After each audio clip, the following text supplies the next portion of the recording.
Well, welcome everybody. So we're going to begin with a grounding. And yes, we're living in very uncertain times, but we have to practice like our hair is on fire, because it is. So get grounded. Drop down that grounding cord.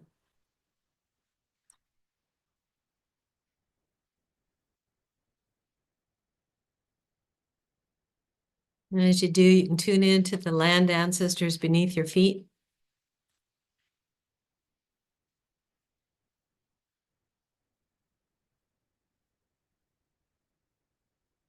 Narragansett. Here we have shells in our earth.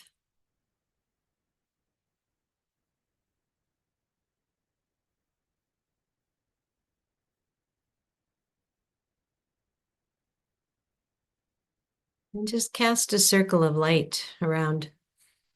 We'll begin with ourselves and then circle around all of us, but beginning with us.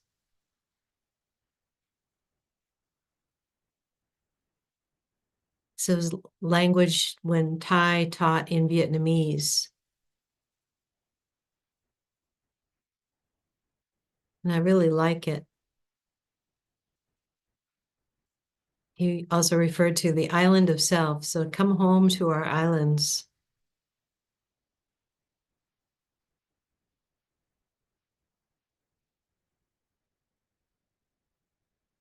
Just really sink down. Feeling your whole length of your body.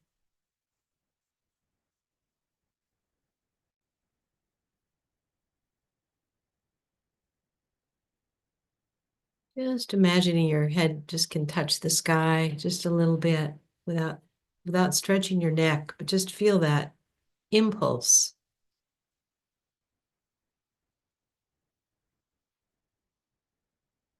Finding the shoulders to drop and the whole front side of the body to soften.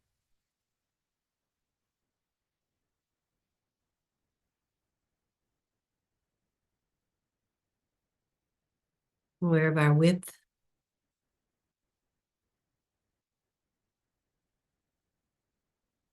Shoulders and hips, sides of our feet.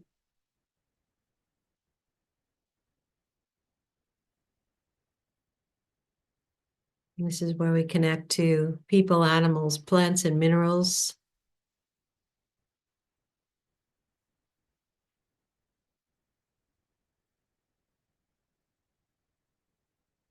This is how we connect as a big circle too.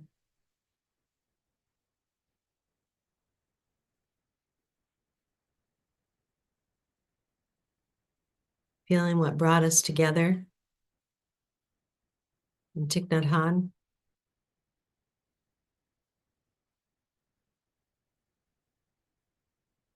Having a spiritual break in the day, a nourishment, a healing salve of just stopping together.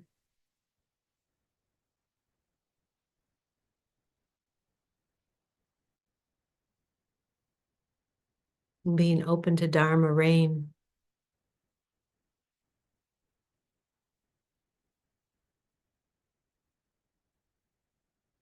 And just tune in on your nervous system. How are you doing in this moment?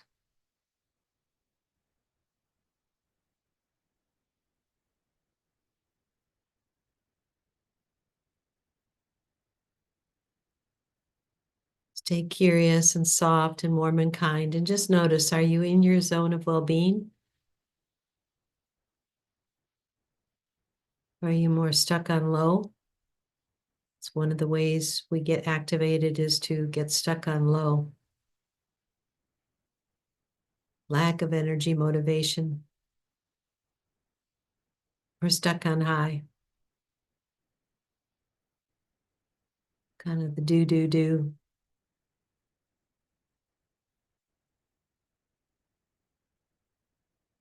Good. See what would be most nourishing, the resource for you in this moment.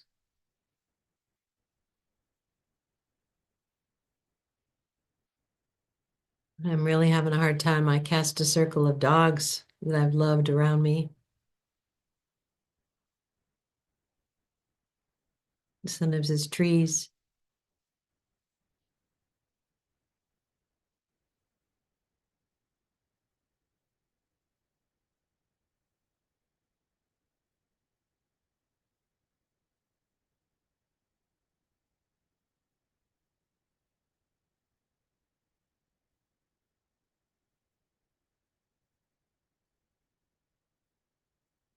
We know that every cell of our body is full of light.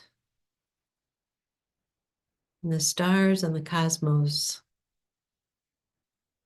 each cell. Now we're going to recharge a little bit, and then at the end of tonight, we'll extend this energy out in all directions.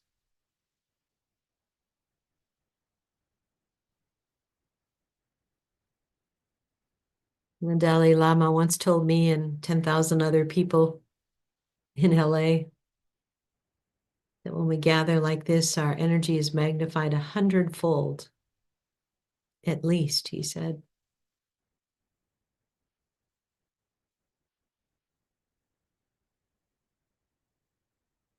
So just drop in and light up the incense of your heart, warming the front and back side of the heart, feeling the strength of the back of your body, softness of the front.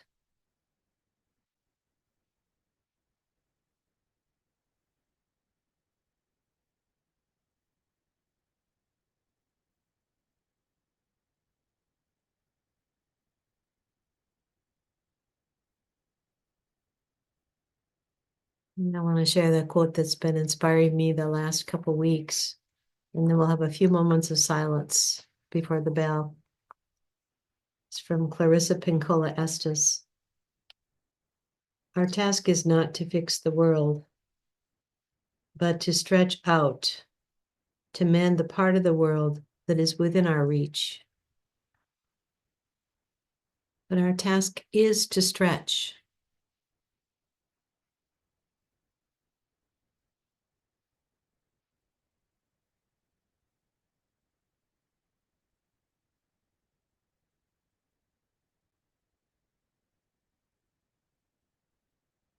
I've arrived, I am home.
I have been constantly surprised at how my Buddhist practice and study keeps raising up my Christian roots and memories of growing up in a little small church that sang songs I still remember. And that is one of them. And to talk about walking the midnight path is to talk about the path of the righteous. And it's important to know that we are all already members of such an esteemed group. And it's not a status symbol or a great achievement. It is what we have been commissioned to do and be and know before time. The elegance of being human. Our holiness is hidden in a thick fog. We are weighted down like a rock on our back, thinking our greed equals happiness is turning out not to work. We are a treasure house of seeds, wholesome and unwholesome. Everything starts in darkness. Trees and rocks have notions not. Birds on the porch fall without regret. His little body on my lap, so relaxed, so warm. My little body too. I bow at your feet. You are the crown jewel. That old song came to me last night while I was preparing, meditating on this talk on the Midnight Path. The Midnight Path is a program that we've designed in Lotus that has 10 sessions. That's a journey into the deep rivers, the deep space of what is called in Buddhism the paramitas. In this case, 10 of them. And a paramita is often referred to as a perfection, but don't understand perfection in the egoic Western way. Understand perfection as a continuous practice of being present. It is not about achieving anything. It is about being in the here and the now. And these 10 paramitas that we will do during the course of this program are the path, in Buddhist terms, of righteousness. And righteousness is a path that we stand on, whatever tradition we come from, whatever lineage we are blessed with. We come from many, many people who have transmitted righteousness to us. And so last night I was remembering my parents who adopted me, and then the grandparents, quote unquote, who took them in, gave them a place to live.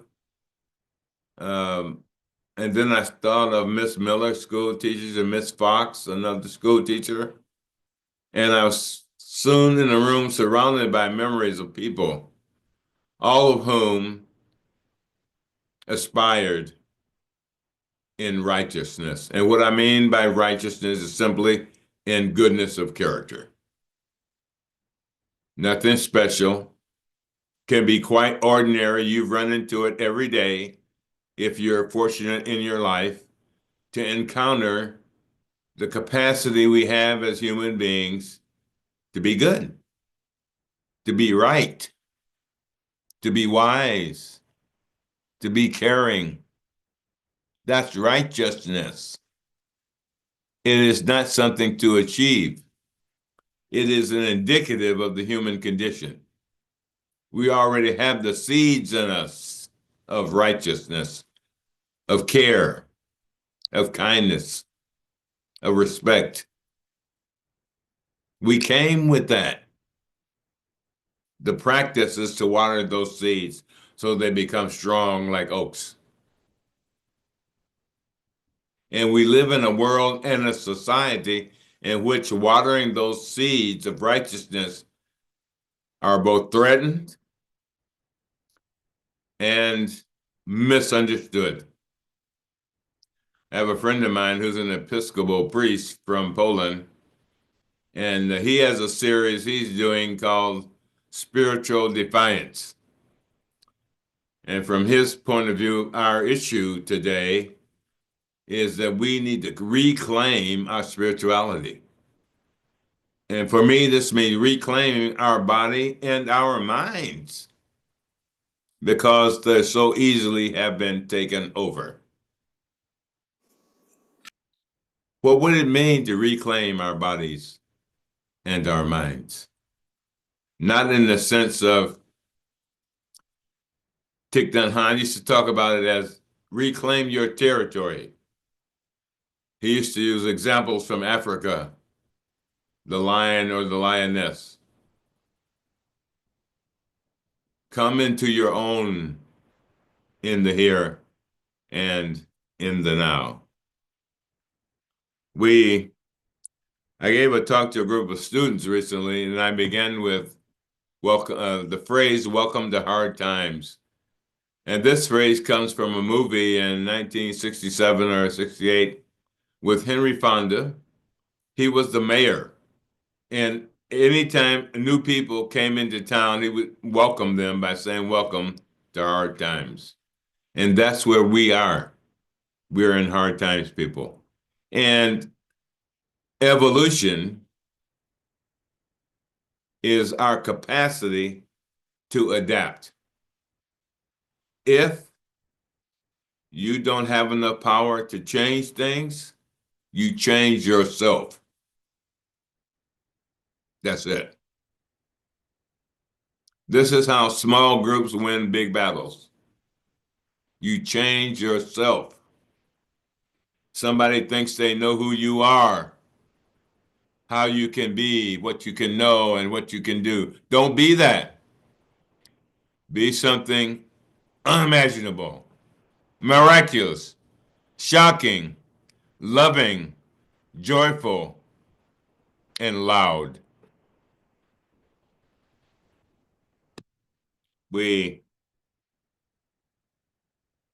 Our spiritual crisis we're in right now, all of us are in right now, is we're going through a purge of our afflictions.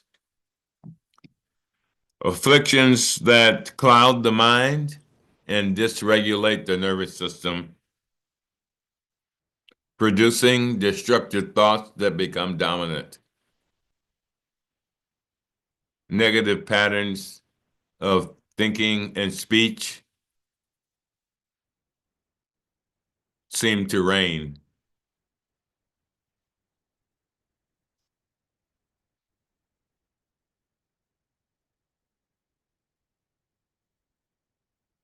We created the program called The Midnight Path as a response to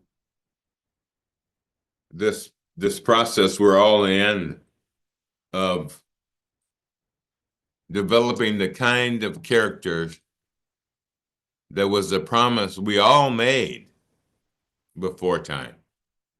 Understand yourself, not to be just this or that, a job, a position, a title, whatever. You're more than that. Jobs, positions, and titles are wonderful things, but don't be confused about your being. Doing's a wonderful thing we must do. That's one of the problems of being human. We have to do things. But the real issue for us, especially now, is defining what it means to be human. What values are there? What do we say no to? I saw a great rendition of someone recently who basically said, "Not on my watch." I was thinking about my mother, who, when she thought I was misbehaving outside the house, she'd come out in the street and call me out. We got to go into the streets, people, and call this out. Don't act like you can't see, can't hear. Get into small groups. I read a scientific paper recently in sociology that raised the question, what will be left after all of our structures have collapsed? And I think what will be left is what we already have. We just have to form it a little differently, is our primal small connections and small groups, which Margaret Mead identified a long time ago. And in these small groups, we have to rethink what it means to be a society. Why we would leave this up to somebody who's paid to think on our behalf is crazy. 10 people are deciding what we look like in the future.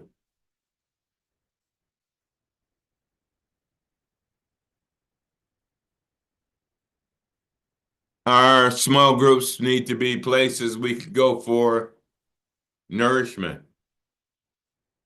for deep listening, and to hear each other speak lovingly. Many of us don't know what that's like, to be listened to and to hear kind words.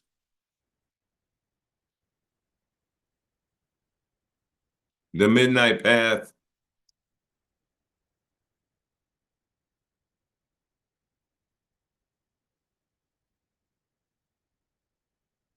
will touch on these 10 character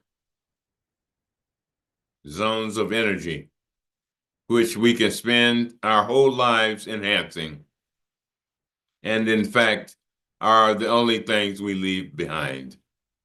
The first character to enhance, develop, cultivate is generosity. Generosity meaning all the obvious things, how we can help one another.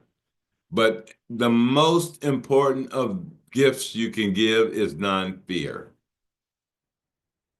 So be thinking about where you could give the gift of non-fear in any place that's in your reach, as Peggy pointed out.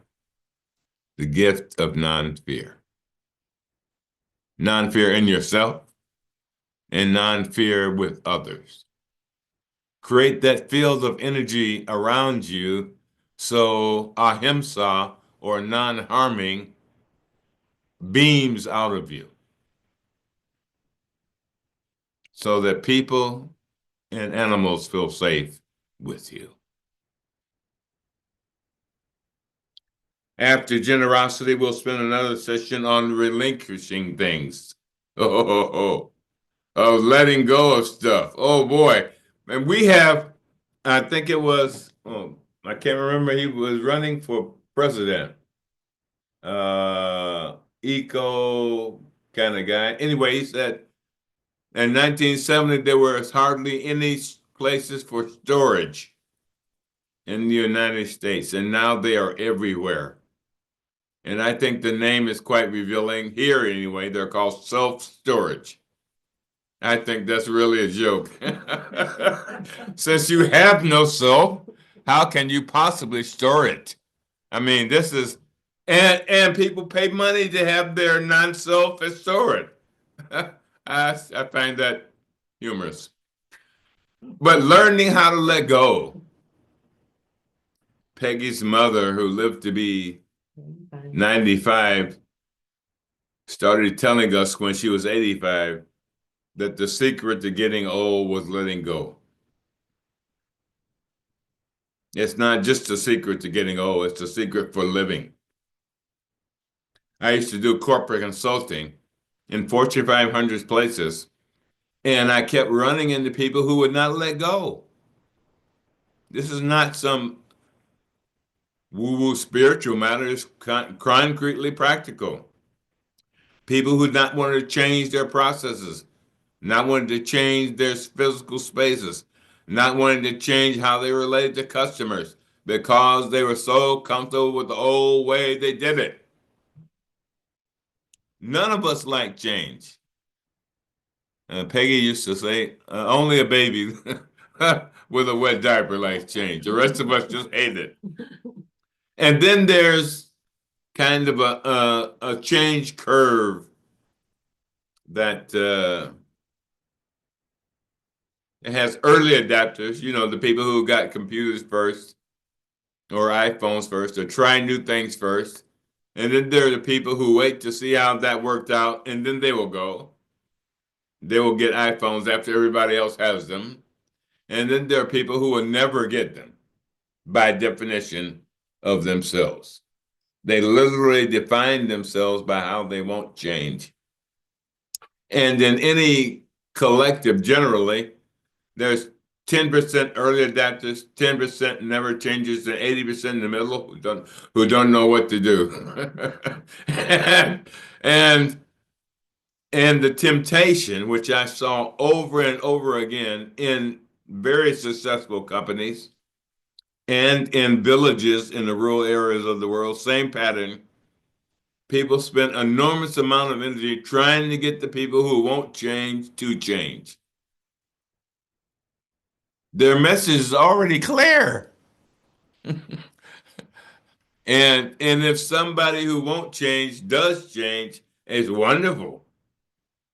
But they're not going to change because you make them change. The American Association of Psychology a few years ago finally reached the conclusion that nobody can change unless it's through an experience they have. And so this is another reason for me why learning to be with each other in small, safe gatherings is important so that we learn how to be together again. If ever, we learn how to listen again. If ever, we learn how to speak kindly again. If ever.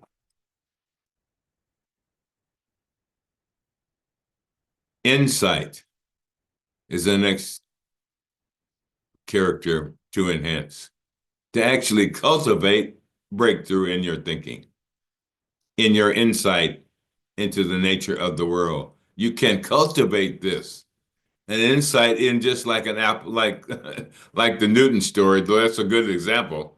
Apple falls on your head and you realize something. But you can cultivate a mind that can do that every day. What if you decided on just one day to put your mind's attention on gaining insight into something you cared about nearby where you live? A school, a community garden, a business, whatever. And what you could see. I worked with school teachers before and administrators, and I was in a whole conference in the whole day for a whole day. And the second day I said, we'd never talked about students. How can this be a conversation about education and we're not talking about who we're educating? I mean, that's really important. Our energies. What are we doing with our energy? Where is it directed? Where is it going? How are we nourishing it?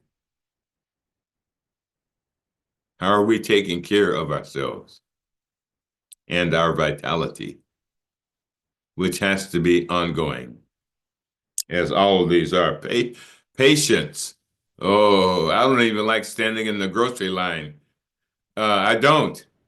Uh, when I moved back in the United States, near where Peggy was in Idaho, I would only go grocery shopping after 10 at night because no one was in the store to get on my nerves. Because I don't understand going shopping without a list. It used to just drive me insane to have somebody in front of me forget something, leave the line and want to go back and reshop. I don't understand that. For me, that spells doom. The next quality to enhance is truthfulness. This is a big one. I think it's very difficult to enhance this quality in our current environment of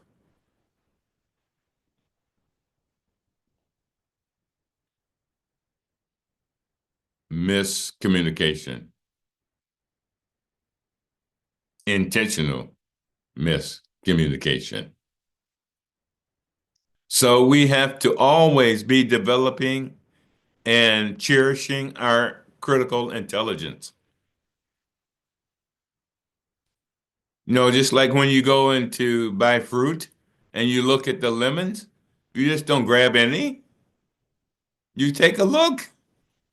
We need to do this with our whole society, as if it's a lemon or a peach or a watermelon. You just don't buy anything to have something.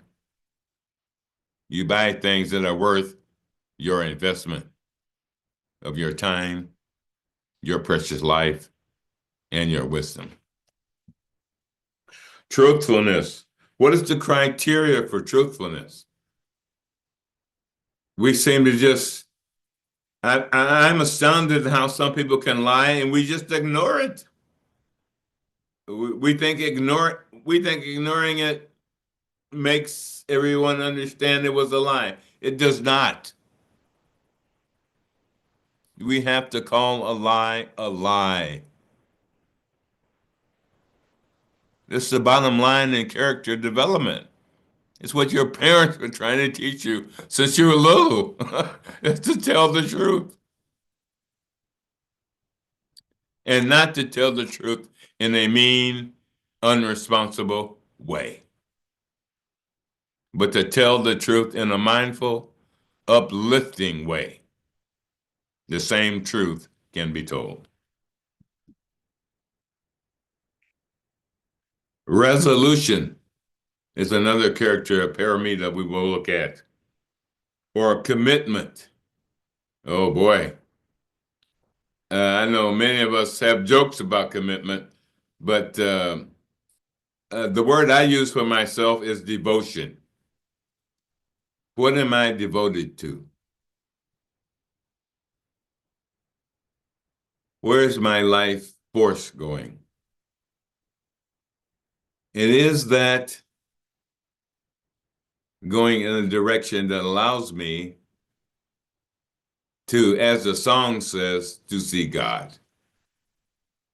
And what I mean, and what I think that songs mean, to do a little Christian theology demythologizing for a moment,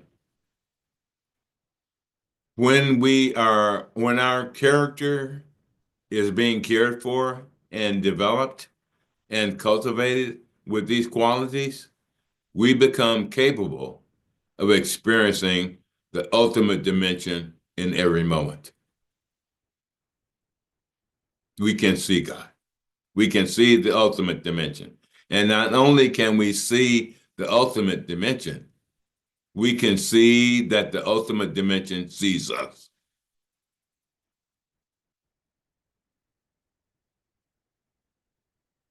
But I've experienced in my own self that when I'm out of character, I can't see God. I can't see the ultimate. I can't be comfortable with the impermanent nature of life. I find joy unavailable, and I'm unable to count my blessings.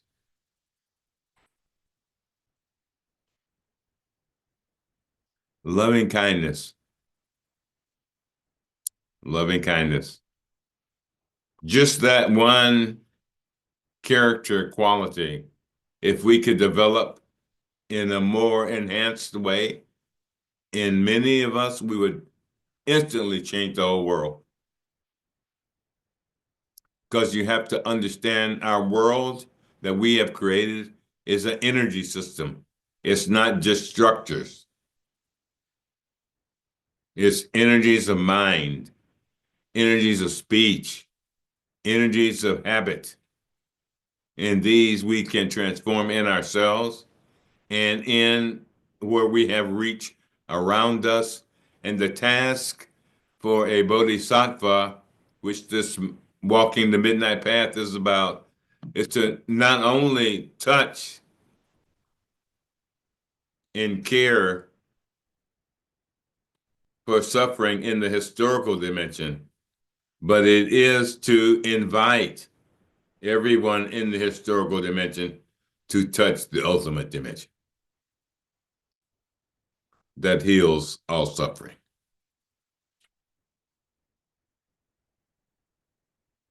And to do that in very concrete ways. I was thinking of when I walked across the Pettus Bridge, the famous Pettus Bridge, when I have had the luxury of going to the temple in Vietnam, where immolation took place during the war, and see the car that took place in, to walk in the fields where soldiers have died, confused about why they were there. And I'm speaking of the whole world. I'm not even mentioning how many children there are involved in war around our world who barely have food but have $1,000 weapons. We can't let this go on. This is crazy soup to live like this. I don't know. I don't think I'm that weird. My parents took me to a place once to pay a visit. We went in the house, and it was a real mess inside. No, I don't mean this personally to you, but it was. I don't know. I was 14, and I said, "Well, I can't spend the night here. It's too messy." And so I spent the night in the family car. We have got to learn where we draw a line, people. So I see the way some people behave, and the first thought I have is they did not grow up in my house.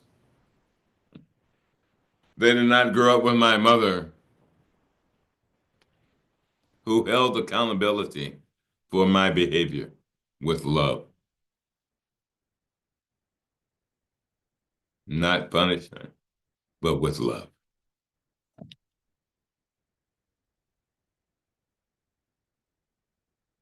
And equanimity,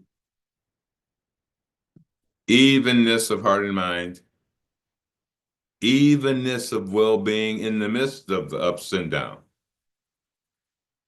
Deep enough in the water where the waves can flow without causing suffering. The midnight path. We got that image. It was stimulated by the atomic clock metaphor, which has been 90 seconds to midnight for the last 2 years. But this year, the clock has been changed to 89 seconds. I thought that I might do, you can do what you would like, but spend 90 seconds a day in silence, just to see how much time that is that we have to repair, restore, and really love ourselves and all beings. 90 seconds.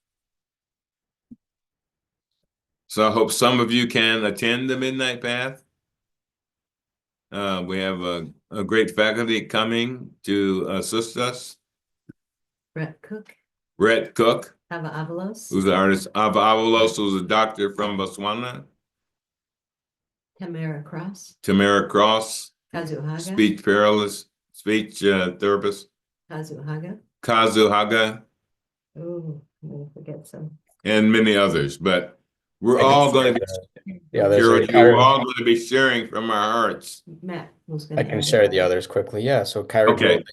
Kyra Duolingo will be joining us as a guest teacher, as well as Joe Riley, and of Okay. course Larry and Peggy too. So we have a beautiful list of teachers coming to us with this path.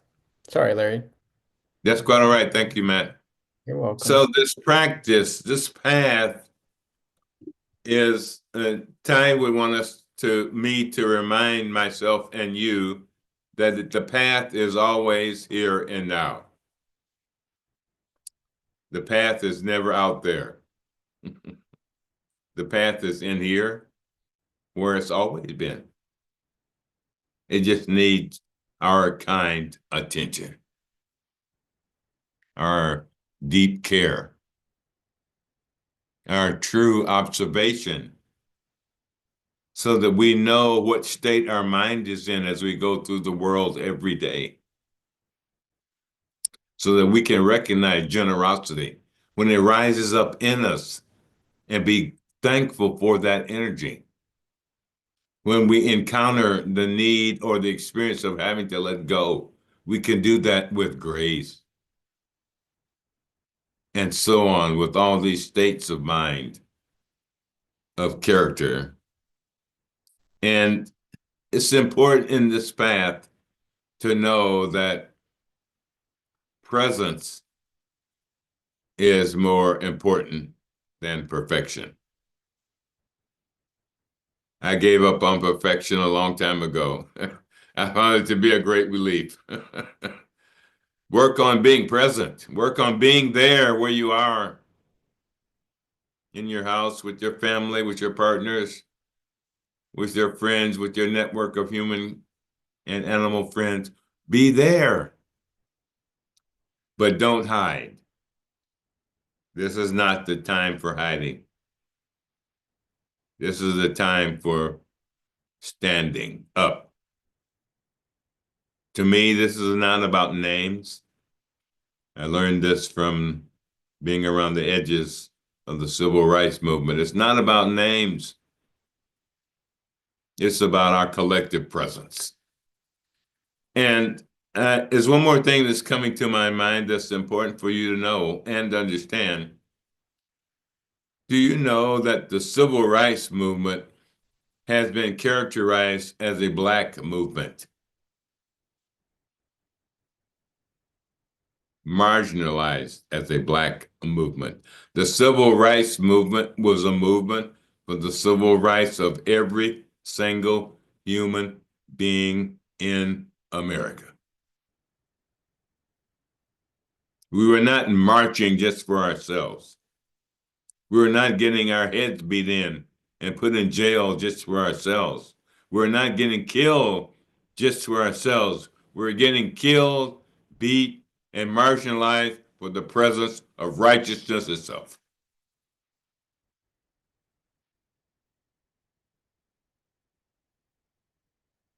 And remember, you're already a member. I know in the Jewish tradition, there's a story about a group who practices and prays called the righteous that keeps the community alive through its prayers. This we must do now, all of us. So, as things fall apart, as they naturally want to do, not a problem. Find refuge in small groups that can think together, dream together, that can be an environment for self-regulation and co-regulation and co-imagination, and have some fun and joy along the way. We need not be reactive or a deer in the headlights. We need just to walk the path of righteousness and don't hide it.